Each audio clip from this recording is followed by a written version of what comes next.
Hello mga kawaf! Magandang araw! Ngayong araw ito ay gagawa tayo ng paborito nating ulam, ang egg chai.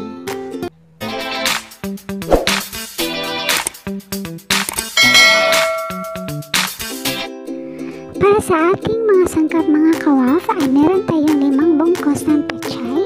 Hinugasan ko yan ng mabuti at hinahati ko ng pagganyan.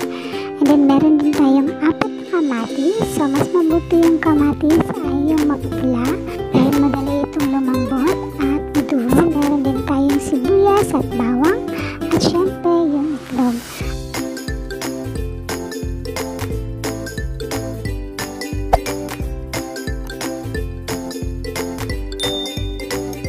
Okay, simulan na natin ang pagluluto mga kawaf. So unang-una ay igisa natin ang bawang at sibuyas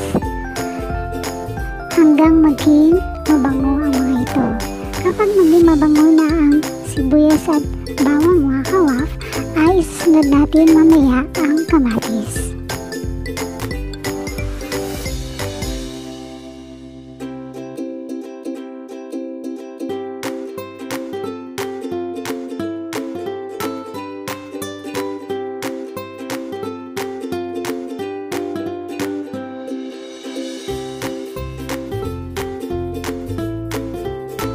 So ngayon na medyo namoy ko na ang halimuyak ng bawang at sibuyas mga kawaf, ay sunod na natin ang ating kamatis. Ang kamatis mga kawaf ay nagpapaganda ng ating paningin at kutis natin. So pwede din mga kawaf na yung gagamitin natin na kamatis ay yung mapapula dahil madali silang i-mash. Dahil mamaya mga kawaf, ang kamatis ay i-mash natin kapag maging malambot na sila. So, yung mga mapulang kamatis ay madali kasi yung lumambot at i-mash natin yun para mahalo mamaya sa ating itlog.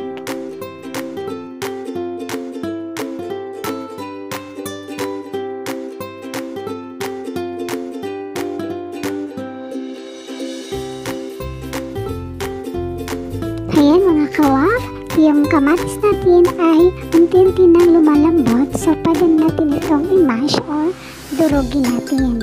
So dudurugin natin ang mga kamatis mga kawaf para madali silang mahalo sa itlog natin mamaya.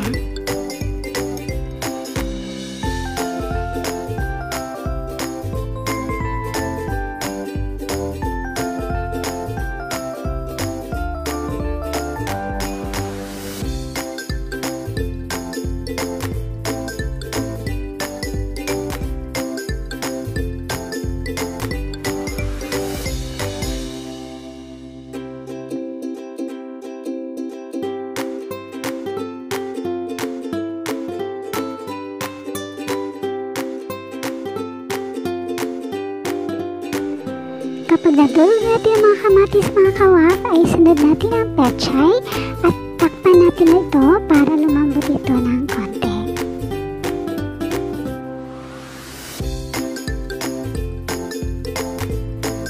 Lagyan natin ng 1 cup na tubig ang pechay natin at tatakpan natin ito mga kawaf at hayaan natin kumulo ang tubig. Kapag kumukulo na ang tubig mga kawaf, ay dahan-dahan natin haluin ang pechay at isunod natin ang ating 2 itlog. Hindi ko pala naon ang kamera mga kawaf, nilagay ko ang mga itlog. So hindi mo natin haluin ang itlog mga kawaf, hayaan mo na natin siyang medyo maluluto siya. And then lalagyan natin ng konting paminta at 1 kutsarang patis.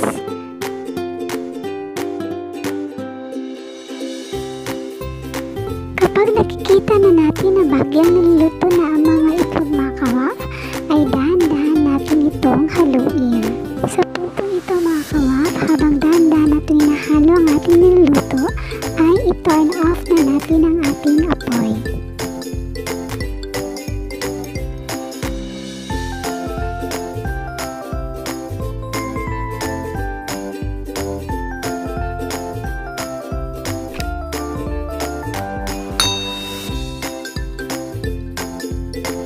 Tikman muna natin mga kawaf kung tama na ba yung timpla ng ating niluto na egg chai.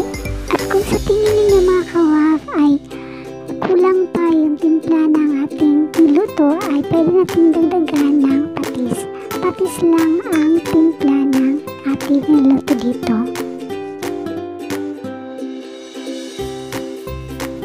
At konting halo pa mga kawaf dahil luto na ang ating egg fry. Meron na tayong ulam na masarap, masustansya pa. So, sad ko pa mga kawaf.